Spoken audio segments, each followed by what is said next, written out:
እግዚአብሔር ወይ ማረን፣ አማኑኤል ወይ ማረን። ክርስቶስን በኦርቶዶክስ ላይ እኔ እንደዛ አላቅም ነበርና አሁን እኔ በስማ ሌላ ሰው ላይ የምንጠራውን በእኛ ቤተክርስቲያን ውስጥ ያሉ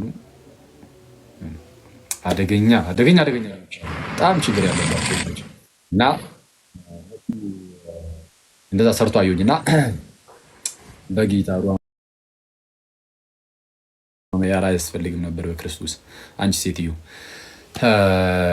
ኤንዌይስ እና ቅዱስ ሲኖዶስ ምናምን እንደዚህ መግለጫ አልሰጠም ምናምን ብዬ ጭራሽ አልቀለድኩም። ከቅዱስ ሲኖዶስ ጋር ቀልድ የለም አያስፈልግም እንደዚህ በተአምር።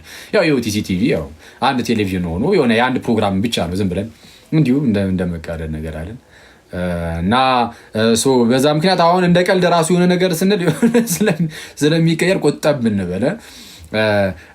ከዛ ውጪ ግን እስቲ እግረ መንገዴን አንድ ነገር ልናገር። ሁሌ የሆነ ንግግራችን ምናምን መዝሙር እንስማ። መጀመሪያ በመዝሙር ካልተከፈተ ሀሪፍ እስቲ አመስገን ምናምን እንጀምርና ጽድት ይበል ንግግራችን ምናምን በደንብ እንትን እንዲል። ዛሬ አክቹዋሊ ዋናው ርዕሴ እንደነዚህ ነገሮች አይደሉም። ርዕሴ ኢየሱስ እርሱ ክርስቶስ የእግዚአብሔር ልጅ ነው እኮ የሚል እኮ የሚለውን እኔ የጨመርኩት። እሺ ኢየሱስ እርሱ ክርስቶስ የእግዚአብሔር ልጅ የሚል እሱ ላይ ነው የምንነጋገር። እዚህ መሰረታዊ የክርስትና ትምህርታችን ነው። እኔ እዚህ ውስጥ የምትመጡ ዛሬ የምትማሩ ክርስቲያን ወንድም እህቶች፣ ያው ኦፍኮርስ ሁላችሁም ይህን ታምናላችሁ፣ ግን በምን መልኩ ልታስረዱ እንደምትችሉ ከመጽሐፍ ቅዱስ አንጻር እንዴት አደርጋችሁ እንደምትረዱ ደግሞ ዛሬ ይዛችሁ የምትወጡት ሁላችሁም ማለት ነው። ሁላችሁም ኦኬ።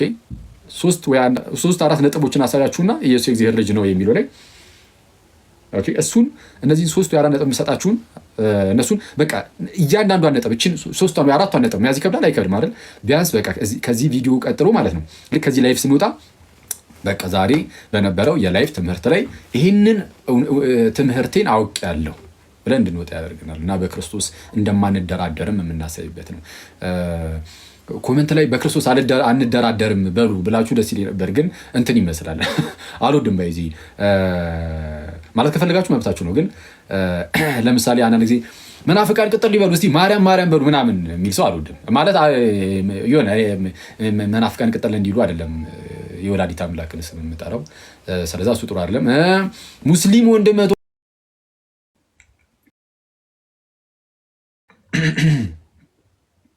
አንዴ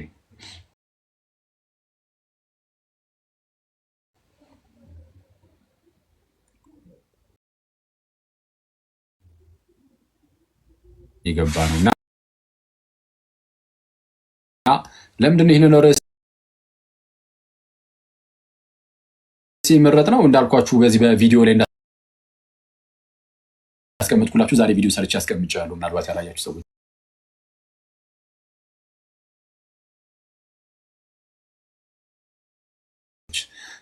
እዛ ላይ ምን ብዬ ነበረ?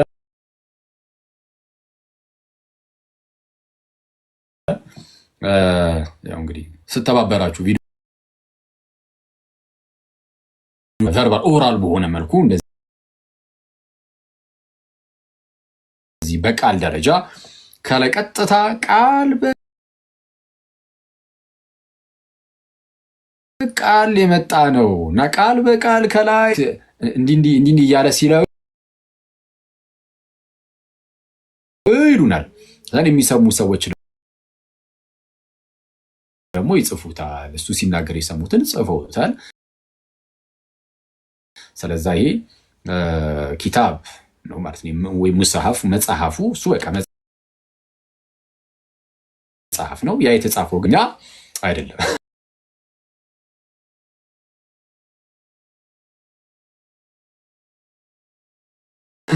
ሙስሊም ወንድሞቻችን እንወዳችኋለን፣ እናከብራችኋለን። ግን ያው ቁርአን ግን ለኛ የፈጣሪ ቃል በፍጹም አይደለም። የፈጣሪ ቃል ለኛ ብሉያትና ሐዲሳት ናቸው። በእስትንፋሰ እግዚአብሔር ብለን የምንናገራላቸው ብሉያትና ሐዲሳትን ነው። ብሉያት እንግዲህ በሕግ እና በነቢያት የተነገሩ መጽሐፍት አሉን። በኋላ በሐዋርያቱ የተሰጡ ወይም የተነገሩ ደግሞ መጽሐፍት አሉ።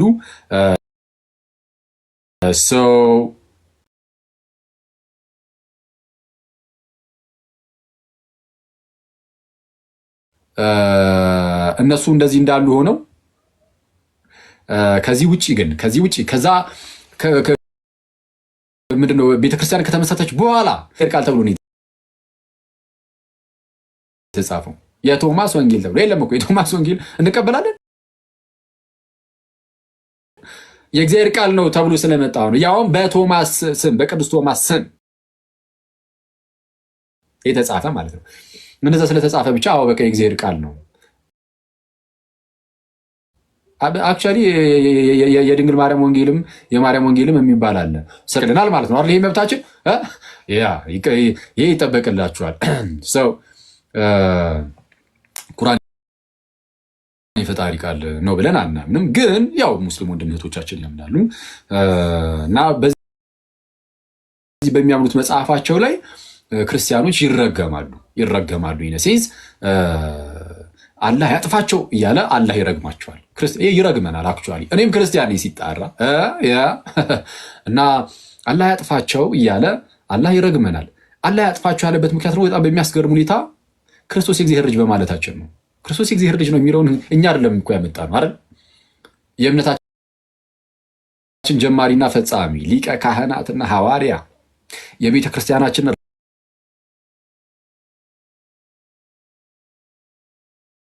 ራስ ብቸኛው ንጉሳችን ብቸኛው ጌታችን እርሱ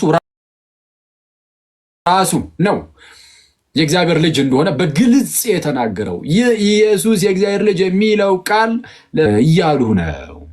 ኤልያስ ነው የሚሉ አሉ፣ ወይ ከነቢያት አንዱ ነው የሚሉ አሉ። ኢንጀነራል ከነቢያት አንዱ ነው ይላሉ ብለው ነገሩ ስለ ጌታችን ኢየሱስ ከነቢያት እንዳንዱ ኔና ጌታችን ነቢይ ነው። ጌታችን ነቢይ ነው ነው ጌታችን ነቢይ ነው አይደለ? ነው ግን ከነቢያት አንዱ ግን አይደለም፣ ይለያያል። ጌታችን ነቢይ ነው ሲባል ነቢይ ማለት መምህር ማለት ነው። መምህር ከመሆኑ አንጻር የእግዚአብሔርን ነገር ለእኛ ከመናገሩ አንጻር ወደፊት የሚፈጠሩ ነገሮችንም ከመናገሩ አንጻር ኢየሱስ ነቢይ ሊባል ይችላል። አንድምታችን ላይ የባህሪ ነቢይ ይለዋል እና ነቢይ መባሉ ችግር የለም። ከነቢያት እንዳንዱ ግን በፍጹም ጌታችን ኢየሱስ ከነቢያት እንዳንዱ ግን አይደለም። ኢየሱስ የእግዚአብሔር ልጅ ነው። ሌሎችም የእግዚአብሔር ልጆች የተባሉ አሉ። ከእግዚአብሔር ልጆች ውስጥ እንዳንዱ ማለት ግን አይደለም። ኢየሱስ ይለያል። እሱን እንግዲህ መታወቅ አለበት። ግን ከነቢያት አንዱ ነው ይላሉ ሰዎች አሉ። ስለዛ የነቢያት ተርታ ውስጥ ከተቱት ማለት ነው ጌታችንን። አንዳንዶች አይተዋል፣ ርቀት ላይ ያሉ ከክርስቶስ ርቀው ያሉ ከሐዋርያቱ ርቀው ያሉት እነሱ ስለ ሰው ልጅ ስለ ጌታችን ኢየሱስ ማለት ነው የሚናገሩት ምንድነው? ከነቢያት አንዱ ነው። ከነቢያቱ ነው። ጌታችን ግን መለስ አድርግና ኦኬ እናንተስ ማን ትላላችሁ? ራቅ ያሉት እነሱ ኦኬ እንደዛ ብለዋል። ግን እናንተስ ከእግሬ ስር ቁጭ ብላችሁ የምትማሩ ሐዋርያት የኔ ደቀ መዛሙርት እናንተስ ማን እንደሆንኩ ትላላችሁ ብሎ ጠየቃችሁ። ያኔ ቅዱስ ጴጥሮስ ብድግ አለና መለሰ፣ የኔ ተወዳጆች እንዲህም አለ፣ አንተ ክርስቶስ የሕያው እግዚአብሔር ልጅ ነው። ጌታዊ አንተስ ክርስቶስ የሕያው እግዚአብሔር ልጅ ነህ። ይሄ በጣም ትልቅ ኮንፌሽን ነው። ይሄ ትልቅ ምስክርነት ነው። አንደኛ የምስክርነቶቹን ብዛት ኦኬ፣ የሰው ልጅ እዛ ጋር የሚታየው ኢየሱስ ነው አይደለ? ሰው ኢየሱስን ማን ይሉታል ሲባል ከነቢያት አንዱ ነው። ምንድነው? ኤርምያስ፣ ኤልያስ፣ ዮሐንስ ምናምን ይላሉ አንዳንዶች። ወይ ደግሞ በቃ አጠቃላይ ከነቢያት እንዳሉ ምን ያህል አውርደው እንዳዩት ተመልከቱ።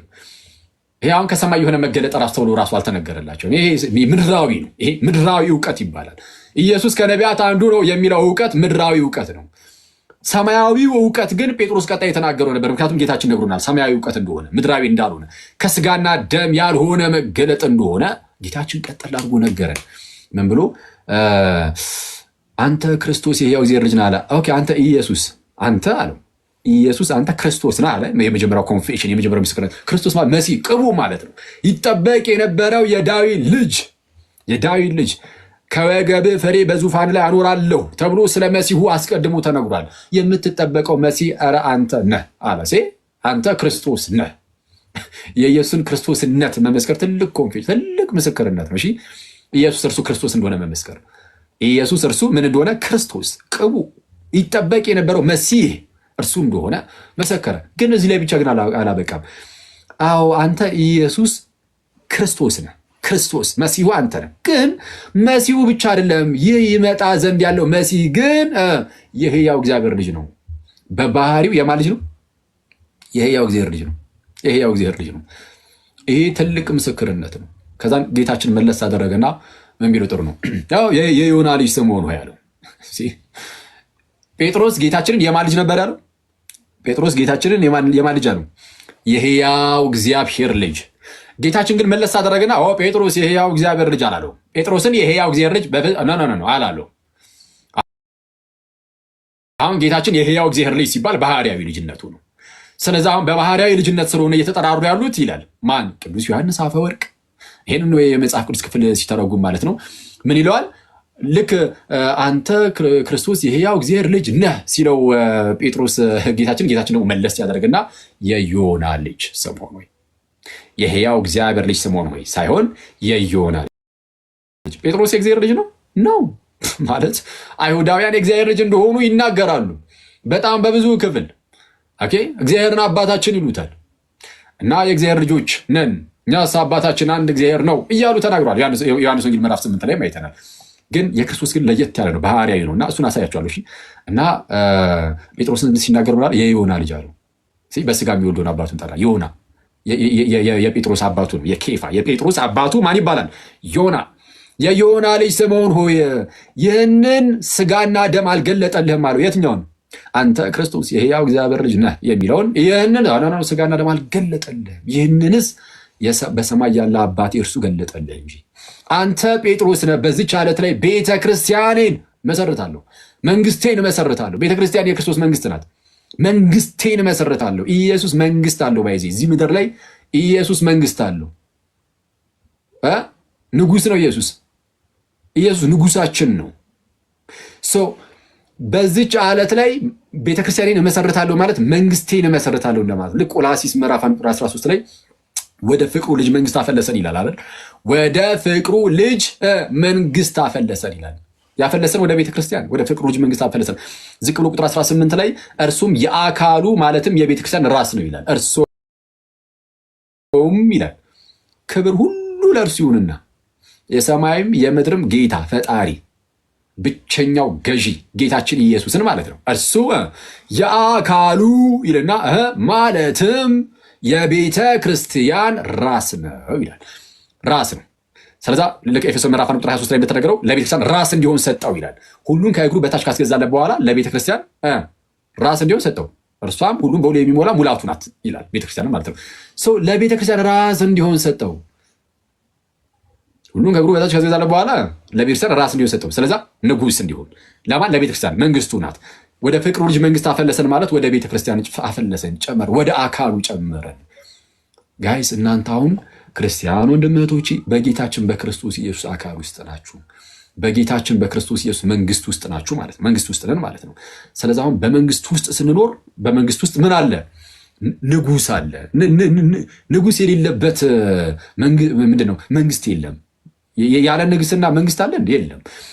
መንግስት አለ፣ ንጉስ አለ። በዚች መንግስት ውስጥ ስትኖሩ ንጉሳችሁ ክርስቶስ ነው። ለንጉሱ ባሪያ ተገዥ ሆነን ነው የምንኖረው። የእግዚአብሔር ልጆች ብቻ አይደለንም፣ በዚህ ባሪያም ጭምር ነን። ጳውሎስም ጴጥሮስም የክርስቶስ ባሪያው እያሉ ይጽፈውልናል። ጴጥሮስ የክርስቶስ ባሪያ መሆን፣ ጳውሎስ የክርስቶስ ባሪያ መሆን ይላሉ። እና ጴጥሮስ የክርስቶስ ባሪያ ነኝ ካለ እኛማ እንዴታ። ስለዛ ንጉሳችን ክርስቶስ ነው። እና ቤተክርስቲያኔን መሰርታለሁ ሲል መንግስቴን መሰርታለሁ እያለ ነው። አንተ ጴጥሮስ ነህ፣ በዚች ዓለት ላይ መንግስቴን ቤተክርስቲያኔን እሰራለሁ፣ የገሃነም ደጆች አይችሏትም ብሎ ተናገረው። አሁን እዚህ ላይ አንድ ነገር እዩ። በዚህ ዓለት ላይ ቤተክርስቲያን እሰራለሁ የሚለውን ቅዱስ ዮሐንስ አፈወርቅም አንተ ክርስቶስ የሕያው እግዚአብሔር ልጅ ነህ የሚለው የጴጥሮስን ኮንፌሽን ማለቱ ነው ይላል። ስለዚህ የጴጥሮስ ምስክርነት ጌታችንም ይህንን ስጋና ደም አልገለጠልህም በሰማይ ያለው አባቴ ገለጠልህ እንጂ ተብሎ የተነገረለት ያ ክርስቶስ የሕያው እግዚአብሔር ልጅ ጻፈው ምናምን በሙሐመድን በኩል የተገለጠው እሱ የጌታችን የኢየሱስ አባት ነው ብለን አናምንም። እንደዛ አናምንም። ግን ኢየሱስ የእግዚአብሔር ልጅ ማለታችንን እሱን ተቃውሞ ስለሆነ ይህንን እየጻፈ ያለው አረ ኢየሱስ የእግዚአብሔር ልጅ ነው ብለን ዛሬ የተወሰነ ነገር ከመጽሐፍ ቅዱስ አሳያችኋለሁ። እና ይሄ መሰረታዊ ትምህርታችሁ ነው ክርስቲያኖች። ይህንን በተአምር ይህን ማወቅ ብቻ አይደለም ማሳወቅም አለባችሁ። ይህንን አሁን የምትሰሙ ወንድም እህቶቼ ሁላችሁም ታውቁታላችሁ። እርግጥ ቀለል ያለ ነገር ነው። መጽሐፍ ቅዱስን በግልጽ ስለሚናገሩ ብዙዎቹን ታውቋቸዋላችሁ። ኦፍኮርስ ሁሉንም ታውቋቸዋላችሁ። ግን ትይዙና በምን መልኩ ማስረዳት እንዳለባችሁ ነገራችሁና ቤታችሁ ውስጥ ላሉ ሰዎች ኢየሱስ የእግዚአብሔር ልጅ መሆኑን አሁን በማሳያችሁ መልኩ ታስረዷቸዋላችሁ። እሺ፣ ለታናናሽ ወንድሞቻችሁ፣ እህቶቻችሁ፣ ለታናናሽ ብቻ ነው፣ ለኩዮቻችሁ፣ ለጓደኞቻችሁ፣ ይሄ በስራ ቦታ፣ በትምህርት ቤት፣ የሃይስኩል ተማሪዎች፣ የሰንበት ትምህርት ቤት ተማሪዎች፣ የዩኒቨርሲቲ ተማሪዎች ምናምን አላችሁ አይደለ? አውሩ እንጂ ስለ ክርስቶስ አውሩ። አታፍሩበትም አይደል? በክርስቶስ ታፍራላችሁ እንዴ? ታፍራላችሁ በክርስቶስ? በክርስቶስ አታፍሩም። በክርስቶስ የሚያፍር ቢኖር ጌታችን በክብር በመጣ ጊዜ በአባቱ ፊት ያፍርበታል። ስለዛ ማንም ክርስቲያን አያፍርም በክርስቶስ። ስለዛ ስለ ክርስቶስ አውሩ። ኢየሱስ የእግዚአብሔር ልጅ የሆነ ቀለል አድርጋችሁ ጀምሩ። ለምሳሌ እዚህ እንማማር የለ እሷን በደንብ አድርጋችሁ ትይዙና አሁን ሰጣችሁን ትንሽ አጭር ነገር የ10 ደቂቃ 15 ደቂቃ ነገር ሰጣችኋለሁ። 10 ደቂቃ 15 ደቂቃ በቃ አለቀ። እሷን እናንተ ቀልጠፍ አድርጋችሁ ትይዟትና እኔ ስለማንዛዛባችሁ እሷን ያዝ ታደርጉና ዝም ብለህ ለምሳሌ ቀስ አድርገህ ተናግሯለህ። እኔ የምልህ ኢየሱስ ግን ወልድ ነው ምናምን ሲባል አብ ወልድ መንፈስ ቅዱስ እንላለን። ወልድ ኢየሱስ ነው። ወልድ ማለት ልጅ ነው። ስለዚህ ልጅ ከተባለ የአብ ልጅ ነው፣ የእግዚአብሔር ልጅ ነው። የእግዚአብሔር ልጅ ነው ሲባል እንዴት እንደሆነ ግን እኮ እንደዚህ እየተማማርን ከዚህ አንጻር ነው እኮ ተብሎ ደስ ይላል ምናምን ብለህ ቀለል አድርገህ ነገር የሆነ ትምህርት አስመስለህ አትስጠው። አንዳንድ ሰው ትምህርት ምናምን ሲመስለው ያው በሚያሳዝን ሁኔታ አእምሯችን እየፈዘዘብን ስለመጣ እንደዛ ትምህርት ሳታስመስል የሆነ ቀለል አድርገህ ፍሬንድሊ የሆነ ወሬ አድርገውና ምንም አይነት ነገሮችን እንደምታወራው ግን በክብር እንደዛ አድርገህ በቃ ኢየሱስ የእግዚአብሔር ልጅ መሆኑን ቀለል አድርገህ ንገረው ፕሊዝ። በጌታ ይሄንን አድርጉ ሁላችሁም። እሺ እንደው በእግዚአብሔር እኔም አደርጋለሁ። በዙሪያ እንደዚህ አይነት ሰዎች ሲያጋጥሙ ኢየሱስ የእግዚአብሔር ልጅ መሆኑን በደንብ የማይረዱ ሰዎች ሳገኝ አደርገዋለሁ። እግዚአብሔርን በቃ እኔ በእናንተ ፊት ቃል ገብቻለሁ። ስለዚህ እኔ እንደዛ አደርጋለሁ። በዙሪያ ያሉ ሰዎች ምናምን ካጋጠሙኝ አደርገዋለሁ። እናንተም ግን አድርጉት። ትምህርት ቤት የሃይስኩል ተማሪ ቆንጂት ካለሽ አንበሳው፣ አንተም የግቢ ተማሪዎችም እንዳልኳችሁ ሰንበት ትምህርት ቤት ላይም እናንተ እንኳን ታውቁታላችሁ ተስፋ አደርጋለሁ። ሌሎቻችሁም በመስሪያ ቤት ደረጃም ያላችሁ መስሪያ ቤት ቢሮአችሁ ውስጥ ምናምን ምን ችግር አለው? ቀለል አድርጋችሁ የሰውን ሃይማኖት እንዳትነቅፉ፣ ሳትነቅፉ ምናምን ሳትሳደቡ፣ ቀልብ ውስጥ በሌላ ሃይማኖት አትቀልዱ። አያስፈልገንም። እንደዛ ሳናደርግ እምነታችንን ቀስ አድርገን እና በዛ ውስጥ የምትናገሩት የእግዚአብሔር ቃል ስለሆነ ስለ ክርስቶስ ስለሆነ ሳይታሰብ እናንተ እኮ በቃ ዝም ብላችሁ እናንተ በቃ ማድረግ ያለባችሁን ብቻ አድርጉ። በዚህ ውስጥ ግን መንፈስ ቅዱስ ምናልባት የነዛ ሰዎች ልብ ውስጥ ይሰራል። ክርስቲያንም ከሆነ ስለ ኢየሱስ ማሰብ እንዲጀምር ሊያደርገው ይችላል። የመጀመሪያው ሂደት እሱ ነው። ለክርስትናችን ስለ ክርስቶስ ማሰብ እንድንጀምር ያደርጋል። ከዛም ስለ ክርስቶስ ባሰብን ቁጥር ወደ እሱ መቅረብ፣ እሱ መውደድ፣ እርሱ ማፍቀር ነው በእኛ ውስጥ እየበዛ ሊሄድ ይችላል። ይህንን ማድረግ የሚችለው ራሱ ሰውየው አይደለም፣ መንፈስ ቅዱስ ነው። ግን ሰውየው ግን ማለት መንፈስ ቅዱስ በውስጡ የክርስቶስን ፍቅር እንዲያፈሰበትና የክርስቶስን ፍቅር እንዲያበዛበት ግን ሰውየው ደግሞ ምን ማድረግ አለበት? ልቡን ክፍት ማድረግ አለበት። እና እንደዛ እንዲሆን አድርጉ። በእምነት ውስጥ የሌለ ሰውም በኤርሲያን ውስጥ የሌለ ሰውም ቢሆንም መንፈስ ቅዱስ ወደ ኤርሲያን እንዲመጣ ወደ ክርስቶስ አካል እንዲመጣ ወደ ጌታችን እንዲመጣ ሊያደርገው ስለሚችል ቀስ አድርጋችሁ እንደዛ አድርጉ። ስለዚህ ከራሳችሁ ተርፋችሁ የሌላው መድረስ አለባችሁ ማለት ነው። እሺ፣ ስለዚህ ይህንን እምነታችንን የተወሰነ ነገር ልበላችሁ። ስለዚህ እንዳልኳችሁ ነው። ይሄ መከባበሩ ምናምን አለ። ሙስሊሞችን የሚጠላል ከጠላን ከኛ በላይ እግዚአብሔርን ያላወቀው የለም። በቃ እግዚአብሔርን አናውቀውም ማለት ነው። ከጠላን ሙስሊሞችን የሚጠላ ካለ በቃ ገና ነው፣ እግዚአብሔርን አላወቀም። ስሜታዊ ክርስቲያን ነው ማለት ነው። ስሜታዊ ሆነን ልንናገር የምንችላቸው ነገሮች ይኖራሉ። ግን ስሜታዊ ሆነን ልንናገር የምንችላቸው ነገሮች ሊኖሩ ይችላሉ። ግን ስሜታውያን መሆን ግን የለብንም። እሺ፣ ስሜታውያን ስሜቱ ሙሉ በሙሉ ተቆጣጥሮ ሙስሊሞችን እስክጠላ ድረስ በፍጹም መሆን የለበትም። ይህንን ካደረግ ጸብህ ከእግዚአብሔር ጋር ነው የሚሆነው። ይኸውላችሁ የሬት ወዳጆች የሆነ ነገርን ለመውደድና ለመጥላት መጀመሪያ እግዚአብሔር ያንን ነገር ይወደዋል ይጠሏል ብላችሁ ጀምሩ። ከዛ ጀምሩ። እግዚአብሔር የሚጠላውን ነገር ጠሉት። እግዚአብሔር የሚወደውን ነገር ብጠላ ግን የእግዚአብሔር ቁጣ በአንተ ላይ ሊመጣብህ ይችላል። ስለዛ በተአምር እንዳናደርገው በጣም መጠንቀቅ አለብን። ስለዛ እንዳንጠላ የሆነ አሁን ለምሳሌ ሙስሊሞች አሁን በተለያየ በአንድም በሌላ ምክንያት የሆነ ግርግሩ ምንም እየተነሳ የሆነ ነገር የሚያናድድ ነገር ሲያደርጉ ካያችሁ ጥላቻ የእነሱን መጥላት በውስጣችን በጣም እየነገሰ እንዳይሄድና ሰይጣን ያችን ቀዳዳ አድርጎ ከገብቶ ደግሞ የጥላቻ መንፈስ ነው ውስጣችን እንዳይበክለውና እንዳይዘራብን ለእነሱ መጸለይ። ስንጸልይላቸው አንጠላቸውም፣ ስራቸውን ግን ልንጠላው እንችላለን። ስራ ሊጠላ ይችላል። የማንም ክርስቲያን ሆኖም ኃጢአትን የሚሰራ ካለ ይጠላል ስራው። ሰዎች ግን አይጠሉ። እግዚአብሔር ሰዎችን ይወዳል። ምን ያህል ወደዳቸው ሙስሊሞችን እግዚአብሔር ካላችሁኝ ብቸኛውን ብቸኛው ልጁ ኢየሱስን እስኪሰጣቸው ድረስ ለእነሱም እኮ ነው የሰጠው ክርስቶስን። አንቀበልም ብለው ሪጀክት አደረጉ፣ ገፉት። ፈጣሪ እግዚአብሔር እንዲህ ግፍት አደረጉት እንጂ ዞር አድርግልን ልጅህን አንፈልገውም አንተንም አንፈልግም አሉት እንጂ እግዚአብሔር ለሙስሊም ወንድመቶቻችንም ልጁ ኢየሱስን ልኮላቸዋል።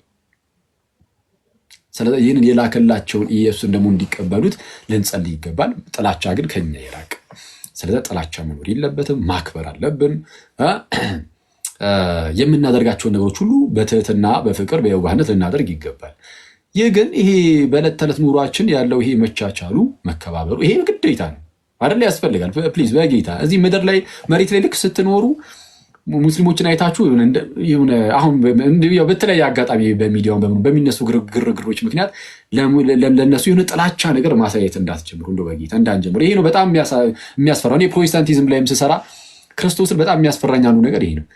ፕሮቴስታንቲዝም ስህተት ነው፣ በቃ አለቀ። እኔ እንደዛ ብለን የምናምነው እና እዛ ላይ በጣም ስንሄድበት ትምህርቱ ላይ ግን የኛ የራሳችን ግን ጭንቅላታችን እነሱ ወደ መጥራት እየተቀየረ እንዳይሄድ በጣም ነው የምፈራው። እና እንደዛ መሆን የለበትም። በጣም መጠንቀቅ አለብን። እሱን ለመጠበቅ ጸልዩ ማለት ለነሱ ለምሳሌ ለፕሮቴስታንቶች መጸለይ፣ ወንድሞቻችን ናቸው እህቶቻችን ናቸው፣ ልንጸልይላቸው ይገባል። በተለይ ብዙዎቹ ታውቃላችሁ ምን ያህል ምስኪኖች የዋሆች እንደሆኑ። ስለዛ በተቻለ አቅም ለነሱ መጸለይ መለመን። ልክ ስትጸልዩላቸው አጣሏቸውም። ሳጣሏቸው ምንፍቅናውን ብቻ በመጥራት እንደውም እነሱን ወደ ክርስትና ወደ ኢርሳን ለማምጣት መስራት ትጀምራላችሁ። ይሄ ነው ሲያም ሆነ ይህ መከባበሩ መፋቀሩ ግን ክርስቶስ ላይ እንድንደራደርበት አያደርገን።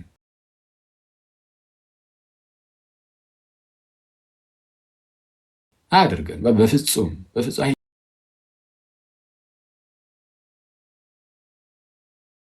አይቻልም። እሱ ገና ለገና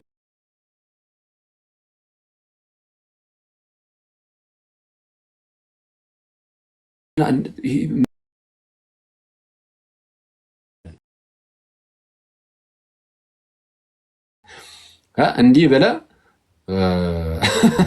መስዋዕት ሰማዕትነት ቢመጣ ራሱ ይቆጠርልሃል። እንዲህ በማለት ከሆነ የሚመጣብህ ማለት ነው። ግን ዝም ብሎ በሆነ ባሉ ነው። ግን ዝም ብለን የሆነ ኳረር ውስጥ አንገባም። በሆነ ባሉ ጭቅጭቅ ውስጥ ግን አንገባም። በቃ ይሄኛው ግን ክርስቶስ ላይ ግን አንደራደርም። አምላካችን ነው፣ ጌታችን ነው። የእግዚአብሔር ልጅ የሚለው ትምህርታችን ኢየሱስ ጌታ አይደለም የሚል ካለ ኢየሱስ ጌታ አይደለም የሚል ካለ ይሄን አንደራደርም። እኛ አይ ስህተት ነው እንላለን። ቦልድሊ በግልጽ ስትሬት ፎርዋርድ ይሄ ስህተት ነው። ኢየሱስ የእግዚአብሔር ልጅ እንደሆነ ከሚያምን በቀር ዓለምን የሚያሸንፍ ማን ነው ተብሎ ተነግሮን፣ እንዲህ ተብሎ ተነግሮን፣ አብና ወልድን የሚክድ እርሱ የክርስቶስ ተቃዋሚ ነው ተብሎ በግልጽ ተነግሮን፣ አሁን እንደዚህ ሲሉ የምናመቻች ከሆነ እኛ በጣም አደጋ ውስጥ ያለ ነው ማለት ነው። ስለዛ ስንመልስ አታክ አናደርግም። እነሱን ሰዎቹን ሙስሊም ወንድሞቻችንን አታክ አናደርጋቸው፣ ግን ስህተት ናቸው። ኢየሱስ የእግዚአብሔር ልጅ ነው የሚለውን ግን ቦልድሊ እንናገራለን። ኢየሱስ እርሱ የማን ልጅ ነው? ኢየሱስ እርሱ መሲህ ነው፣ ክርስቶስ ነው፣ ግን የሕያው እግዚአብሔር ልጅ ነው። ኢየሱስ የእግዚአብሔር ልጅ ነው። ኢየሱስ የእግዚአብሔር ልጅ ነው። ኢየሱስ የእግዚአብሔር ልጅ ነው። ስለዛ በቁርአኑ ላይ አላህ ያጥፋቸውም ምንም ቢልም በፍጹም ንቅንቅ የማይል አለት የሆነ እውነት ኢየሱስ የእግዚአብሔር ልጅ ነው የሚለው ነው። ስለሱ በጣም መታወቅ አለበት ጋይስ። አሁን ሁለቱንም ማመጣጠን አለብን። አንደኛው የሰውን እምነት በጣም እየቀለድንበት ሰዎችን አታክ ወደ ማድረግ መግባት የለብንም። ይህንን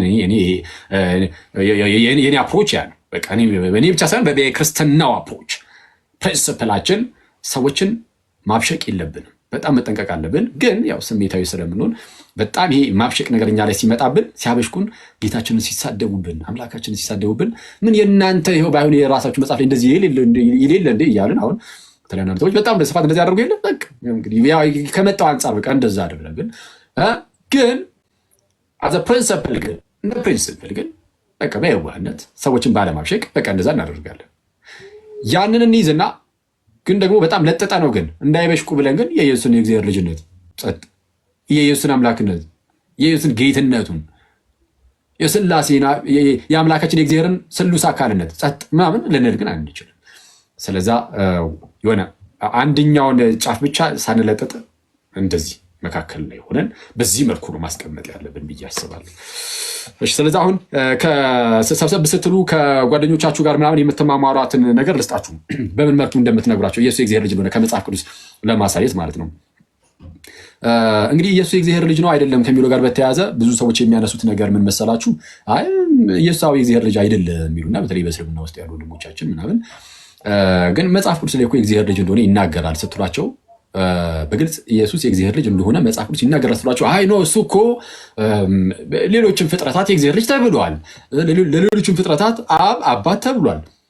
ስለዛ የኢየሱስ የእግዚአብሔር ልጅነት ከሌላው የተለየ አይደለም። በቃ እንደዚህ እናንተ እንደምታስቡት አይነት ልጅነት ከሌላው ይሄ ሌሎች ፍጥረታት ምናምን እኛ ራሳችን የእግዚአብሔር ልጅ እንባል የለ ከኛ ሁሉ በተለየ መልኩ ኢየሱስ የእግዚአብሔር ልጅ አይባልም ይላሉ። እኛ ደግሞ ኧረ ይባላል እንላለን። ከማን ተምረን? ከሰማይ። ይሄ ምድር አለ፣ ይሄ ስጋና ደም የተገለጠ አይደለም፣ ከሰማይ የሆነ ነው ጌታችን እንላለን። በምን እናውቃለን? እሱን ትንሽ ነገር ላሳያቸው።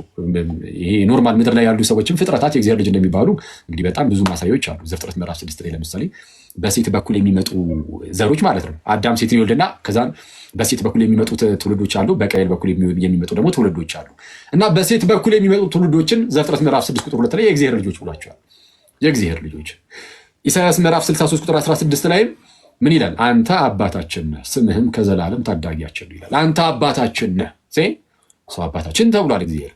ሚልኪያስ ምዕራፍ 2 ቁጥር 10 ላይም ለሁላችን አንድ አባት ያለን አይደለምን? አንድ አምላክስ የፈጠረን አይደለምን ይላል። ስለዛ የተፈጠረው በአንድ አምላክ ነው፣ ለሁላችን ያለን አንድ አባት ነው እየተባለ ይነገራል። ስለዚህ የእግዚአብሔር ልጆች ተብሎ ወይም ደግሞ አብ አባታችን ነው ተብሎ እንደዚህ ሊጠራ ይችላል።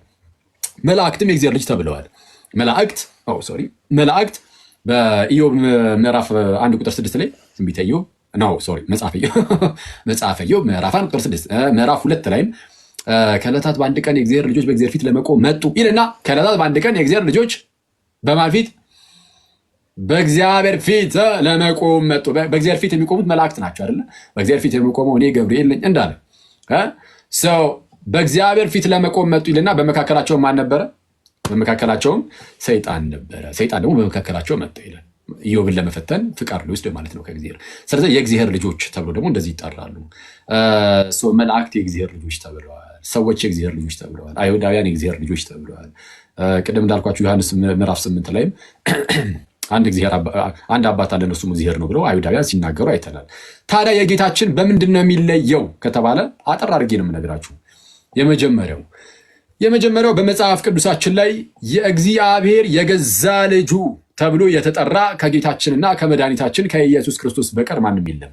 ነጥብ 1 በሉ።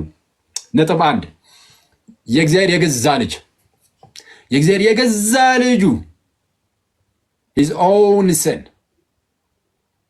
የራሱ የገዛ ልጁ፣ የገዛ ልጅ ተብሎ ሊጠራ የሚችለው ከኢየሱስ በቀር ማንም የለም በመጽሐፍ ቅዱሳችን።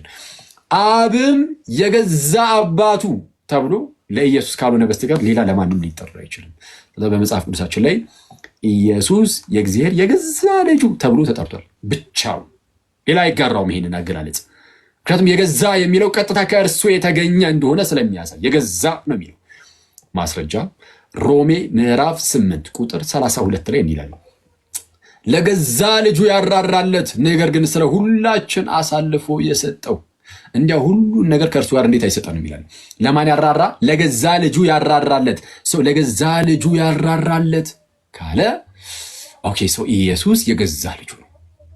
ኢየሱስ ምኑ ነው? የገዛ ልጁ ነው። የገዛ ልጁ ነው ማለት ቀጥታ ከእርሱ የሚገኝ ነው ማለት ነው። ልክ ለምሳሌ ያንተ የገዛ ልጅህ ከተባልክ ቀጥታ ከአንተ የተወለደ ነው ማለት ነው። ሰው ኢየሱስ የአብ የገዛ ልጁ ተብሎ ተነግሮለታል። አብም ደግሞ ለኢየሱስ የገዛ አባቱ ተብሎ ተነግሮለታል። ብቻ ለኢየሱስ ብቻ። ዮሐንስ ወንጌል ምዕራፍ 5 ከቁጥር 17 ጀምሮ ጌታችን ኢየሱስ እንዲህ አለ፣ አባቴ እስከ ዛሬ ይሰራል እኔም ደግሞ እሰራለሁ አለ። ይህ አገላለጽ በጣም ከባድ አገላለጽ ነው። እንዲህ የሚል አለ፣ አባቴ እስከ ዛሬ ይሰራል እኔም እሰራለሁ የሚል ማን አለ?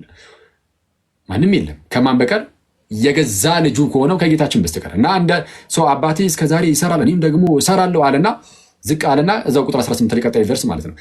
ቅዱስ ዮሐንስ እንደዚህ አለ፣ እንግዲህ ሰንበትን ስለሻረ ብቻ አይደለም ይልቁንም ራሱን ከእግዚአብሔር ጋር አስተካክሎ እግዚአብሔር የገዛ አባቴ ነው ስላለ አይሁድ ሊገሩት ይፈልጉ ነበር አለ። እንደው ተቋረጠ መሰለኝ። አንዴ ይህንትን መጣብኝ። እስቲ ቆይ እሺ፣ ይሰማል ብዬ ተስፋ አደርጋለሁ። ኢየሱስ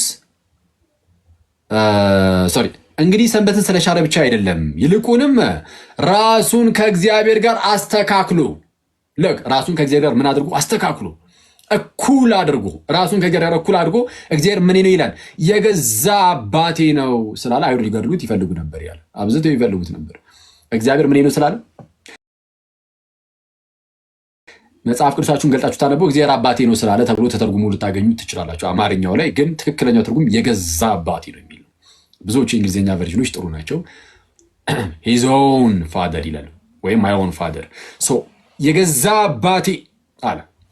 አብ የገዛ አባቱ ተብሎ የሚነገርለት ለኢየሱስ ነው። ለአብ የገዛ ልጁ ተብሎ የሚነገርለት አንድ ማስረጃ የገዛ ልጁ ተብሎ ማንም የለም። የገዛ አባቱ ተብሎ አንድም የለም። በጌታችንና በወልድና በአብ መካከል ያለው አንዱ ግንኙነት ይሄ ነው። ስለዚህ የመጀመሪያው ነጥብ ይሄ ነው፣ የገዛ ልጅ የገዛ አባት ተብሎ የሚቀመጠው ይሄ አገላለጽ። ሁለተኛ ነጥብ ኢየሱስ ለአብ የገዛ ልጁ ከሆነ የአብ የገዛ ልጁ ደግሞ ስንት ነው? አሁን የገዛ ልጅ ብዙ የገዛ ልጆች አሉት? የሉትም። አንድ ብቻ ነው የገዛ ልጅ አለው።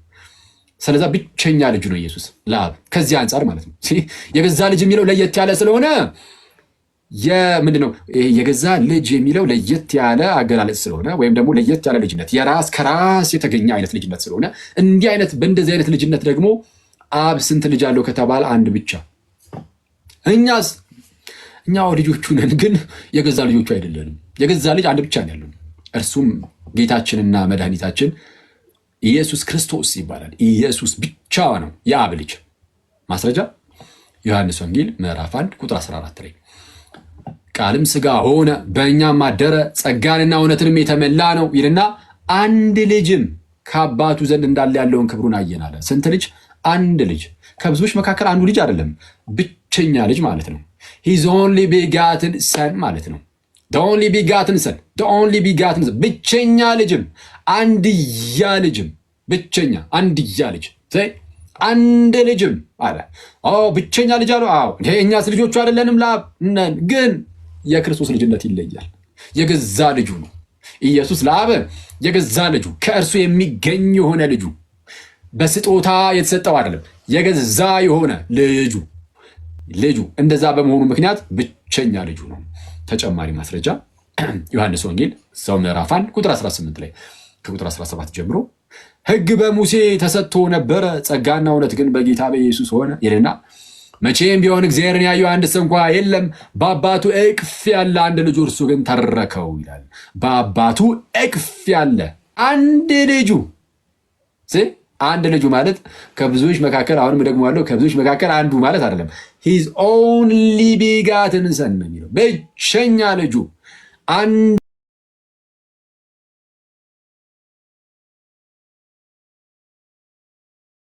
በአባቱ እቅፍ ያለን የተባለው ምንድን ነው? በአባቱ እቅፍ ያለ ማለት አገላለጹ ራሱ አያስገርምም?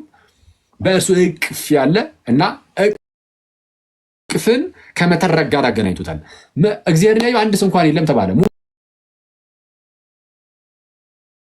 ሙሴ እኮ ምን ያህል ጊዜ እግዚአብሔር እንዳነጋገሩ አስቡ። ምን ያህል ጊዜ ሙሴ እግዚአብሔርን አነጋገረው። እንደ ሙሴ ያለ ነቢይ አይነሳም በእስራኤላውያን ወይም በአይሁዳውያን ተባለ። ግን ስለ ኢየሱስ እሱ ራሱ እንግዲህ የሙሴ ራሱ ጭንቅላታችን ውስጥ ይዘነው ምን ሁሉ የዘላለም ሕይወት እንዲኖረው እንጂ እንዳይጠፋ እግዚአብሔር አንድያ ልጁን አሳልፎ እስኪሰጥ ድረስ ዓለምን እንዲሁ ወዶታል አለ። በእርሱ የሚያምን ሁሉ የዘላለም ሕይወት እንዲኖረው እንጂ እንዳይጠፋ እግዚአብሔር አንድያ ልጁን ማለትም ብቸኛ ልጁን እስኪሰጥ ድረስ ዓለምን እንዲሁ ወዶታል። ስለዛ ኢየሱስ የአብ ብቸኛ ልጁ አንድያ ልጁ ነው ማለት ነው። እዛ ወደ ዘፍጥረት ቁጥር 18 ላይም በእርሱ የሚያምን የዘላለም ሕይወት አለው፣ በእርሱ የማያምን ግን በአንዱ በእግዚአብሔር ልጅ ስም ስላላመነ አሁን ተፈርዶበታል ይላል። በማን ስላላመነ? በአንዱ በእግዚአብሔር ልጅ። ስለዛ ኢየሱስ የአብ ብቸኛ ልጁ ከመሆኑ አንጻር እንደኛ ያለ አይነት ልጅነት እንዳልሆነ እናውቃለን። ሁለት ነጥብ እናሳያችሁ። የመጀመሪያው ነጥብ ምን ነበር? የገዛ ልጅ ኢየሱስ የገዛ ልጁ መሆኑን አሳይቻችኋለሁ። አብም ለኢየሱስ የገዛ አባቱ እንደሆነ አሳይቻችኋለሁ። የገዛ ልጁ ከመሆኑ አንጻር ብቻውን ነው ልጅ፣ ማንም ሰው አይጋራውም የሱን ልጅነት ብያችሁ ነበረ። ብቻውን ልጅ እንደሆነ ደግሞ አሁን አሳያችሁ። ሁለተኛው ነጥብ ደግሞ ብቸኛ ልጅ የሚለው ነው። የገዛ ልጅ፣ ብቸኛ ልጅ። ሶስተኛ ነጥብ ብቸኛ ልጅ በመሆኑ ምክንያት ከሌላው ጋር ሲነጻጸር ደግሞ የተወሰነ ላሳያችሁ። ከሌላው ጋር ምን ሲል ሲነጻጸር? ከሌሎች ከነቢያት፣ ከመላእክት፣ ከትልልቅ ቅዱሳን ሰዎች አነጻጽረን ደግሞ እኔ ስናነጻጽር ከዕብራውያን ከመላእክት እንጀምር። ከመላእክት ጋር እናነጻጽር የሱ ልጅነት። እንግዲህ መላእክት የእግዚአብሔር ልጆች ተብለዋል። እንዳሳያችሁ በኢዮብ ምዕራፍ 1 ቁጥር 6 ምዕራፍ 2 ላይም በዕለት ከዕለታት በአንድ ቀን የእግዚአብሔር ልጆች በእግዚአብሔር ፊት ለመቆም መጡ ይላል። የእግዚአብሔር ልጆች በእግዚአብሔር ፊት ለመቆም መጡ፣ ሰይጣንም ደግሞ በመካከላቸው መጣ ብሏል። ስለዛ የእግዚአብሔር ልጆች ተብለዋል መላእክት። ግን ከክርስቶስ ጋር ሲነጻጸሩ ዕብራውያን ምዕራፍ 1 ቁጥር 5 ይላል ከመላእክትስ አንተ ልጄ ነህ፣ እኔ ዛሬ ወልጄሃለሁ፣ ደግሞም እኔ አባቱ ሆናለሁ፣ እርሱም ልጅ ይሆነኛል ያለው ከቶ ለማን ነው? አንተ ልጄ ነህ፣ እኔም አባቱ ሆናለሁ።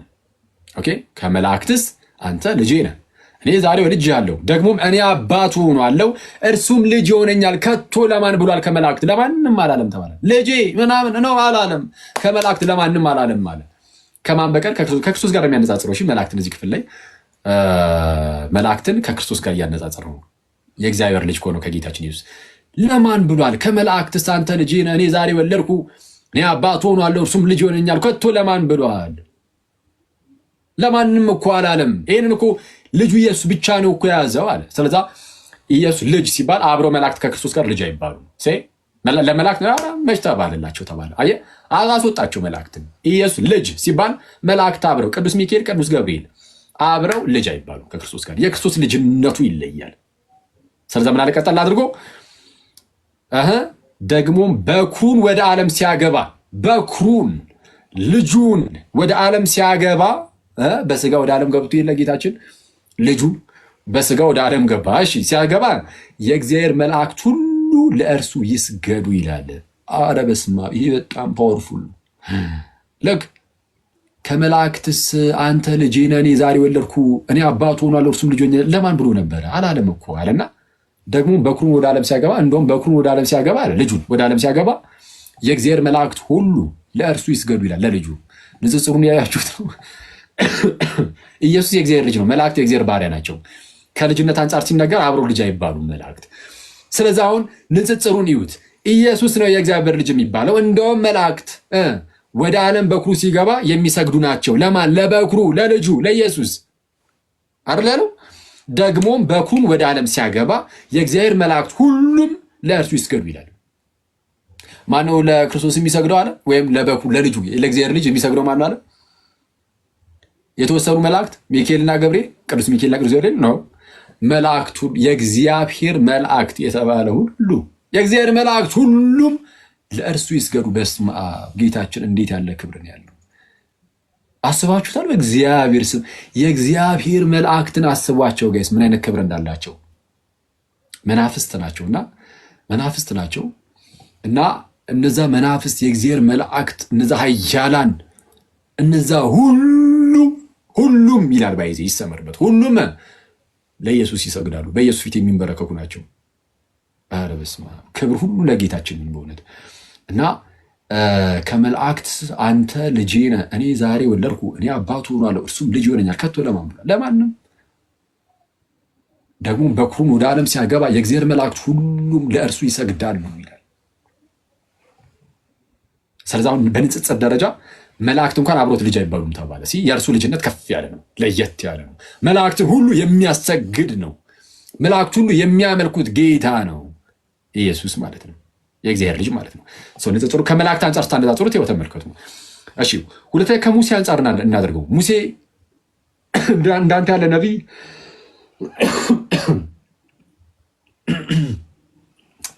አይነሳም የተባለለት ነው እና እንደርሱ ያለ ነቢይ አልተነሳም ተብሎ የተነገረለት ነው። ሙሴ በአይሁዳውያን ዘንድ ትልቅ ቦታ አለው። ከእርሱ ጋር ስናነጻጽረውስ ዕብራውያን እዛው ምዕራፍ 3 ቁጥር 5 ላይ ያነጻጽሯል ጳውሎስ። አሁንም ሙሴስ በኋላ ስለሚነገረው ነገር ምስክር ሆኖ ሙሴስ በኋላ ስለሚነገረው ነገር ምስክር ሊሆን በቤቱ ሁሉ እንደ ሎሌ ወይም እንደ ባሪያ የታመነ ነበረ። ማን? ሙሴ። በኋላ ለሚመጣው ነገር ምስክር ሊሆን እንደታመነ ሎሌ እንደ ሎሌ የታመነ ነበረ። እንደ ሎሌ እንደ ባሪያ የታመነ ነበር። ክርስቶስ ግን እንደ ልጅ በቤቱ ሁሉ ላይ የታመነ ነው። ሙሴ እንደምን? እንደ ባሪያ እንደ ሎሌ የታመነ ነበር። ክርስቶስ ግን እንደ ልጅ። ልዩነታቸውን አያችሁ? የክርስቶስ ልጅነትን ክርስቶስ ልጅ ሲባል መላእክት አብረው ልጅ አይባሉም፣ ባሪያ ናቸው። ለክርስቶስ ጭራሽ የሚሰግዱ ናቸው። ክርስቶስ ልጅ ሲባል ሙሴ አብሮ ልጅ አይባልም። ሙሴ እንደ ሎሌ ነው፣ እንደ ባሪያ ነው። ክርስቶስ ነው እንደ ልጅ ተባለ። አሁን ሙሴ የእግዚአብሔር ልጅ አይደለም እንዴ? ሙሴ ከአይሁዳውያን ጋር አብሮ የእግዚአብሔር ልጅ ነው። ግን ከክርስቶስ ጋር ልክ አብሮ ሲቀርብ ሙሴ ልጅ አይደለም፣ ብቻውን ኢየሱስ ልጅ ይሆናል። እንደ አጠቃላይ ከነቢያት አንጻር ላነጻጽርላችሁ። ዕብራውያን ምዕራፍ 1 ቁጥር 1 ላይ ታስታውሳላችሁ። ምንድን ነበር ያለው? የዕብራውያን ጸሐፊ ቅዱስ ጳውሎስ ዕብራውያን ምዕራፍ 1 ቁጥር 1 ላይ እግዚአብሔር ከጥንት ጀምሮ በብዙ አይነትና በብዙ ጎዳና ለአባቶቻችን በነቢያት ተናግሮ ይላል። ልክ እግዚአብሔር ከጥንት ጀምሮ በብዙ አይነትና በብዙ ጎዳና ለአባቶቻችን በማን ተናግሮ? በነቢያት ተናግሮ ይላል። እሺ ከጥንት ጀምሮ በነቢያት ነበር የተናገረው። በነቢያት ተናግሮ አሁንስ ሁሉን ወራሽ ባደረገው ደግሞም ዓለማትን በፈጠረበት በልጁ በዚህ ዘመን መጨረሻ ለእኛ ተናገረናል። ከዚህ ቀደም ለነበሩት አባቶቻችን በነቢያት ነበር የተናገሩ አለና ጳውሎስ ቀጠል አደረገና ለእኛ ግን አለ ሁሉን ወራሽ ባደረገው ደግሞም ዓለማትን በፈጠረበት በልጁ በነቢዩ በልጁ እነዛን ነቢያት ብሏቸው ነበረ። ምንድነው? በነቢያት ተናግሮ ብሎ ነበረ። በነቢያት ተናግሮ አለና ከነቢያት ሲለየው ልጁ ነውና ለየት አድርጎ ዓለማትን በፈጠረበት በምኑ? በነቢዩ በፍጹም በልጁ አለ። በልጁ ከነዛ ጋር አብሮ ነቢይ አይባልም። እነዛ ነቢይ ብሎ ይነጠላቸዋል። ኢየሱስን ግን ልጅ ብሎ ይነጥለዋል። ስለዛ የክርስቶስ ልጅነት እንደ ማንኛውም ነቢይ ልጅነት ያለ በፍጹም አይደለም። የገዛ ልጅነት ነው። የገዛ ልጅነት ነው። ስለዚህ ያውም ደግሞ የልጅነት ዓለማትን የፈጠረበት በመሆኑ ምክንያት ልጅነቱ ከመቼ ጀምሮ ነው? ይህ ልጅ መቼ የነበረ ነው? መቼ የነበረ ነው? ይህ ልጅ ዓለማትን የፈጠረው በእርሱ ከሆነ አክቹዋሊ ቃሉ ዘመናትን ይላል። ኤዮንስ ነው የሚለው። ቅዱስ ዮሐንስ አፈወርቅ ይህንን ይይዝና ኦኬ ዘመናትን የፈጠረበት ይላል። ጊዜያትን ዘመናትን በፈጠረበት በልጁ ይላል።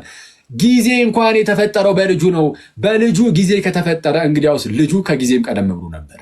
ስለዛ ልጁ ወልድ ከጊዜ ውጭ ነው። ከጊዜ ውጭ ከሆነ ደግሞ የተፈጠረ አይደለም። የተፈጠረ ቢሆን ጊዜ ውስጥ ይገባል። ምክንያቱም መፈጠረት ከተጀመረ ጊዜ አብሮ ያኔው ስለሚጀምር ማለት ነው። በዚህ ጊዜ ተፈጠረ ስለሚባል ኢየሱስ የመጀመሪያው ፍጡር ቢሆን ኖሮ አርዮሳውያን እንደሚሉት ሙስሊሞች ሲጀመር የመጀመሪያው ፍጡር ነው አይሉም። እነሱ አሁን ባለፈው የመጣ ሰው ነው ብቻ ነው የሚሉት። ነቢዩ ሆኖ በቃ አሁን የዛሬ 2000 ዓመት ብቻ ህልውና ነው የጀመረ። ከነሱ ቀደም ከሙስሊሞች ቀደም ብሎ ግን አርዮስ ተነስቶ ነበር። አርዮስ የተሻለ ነው። አርዮስ ምን አለ?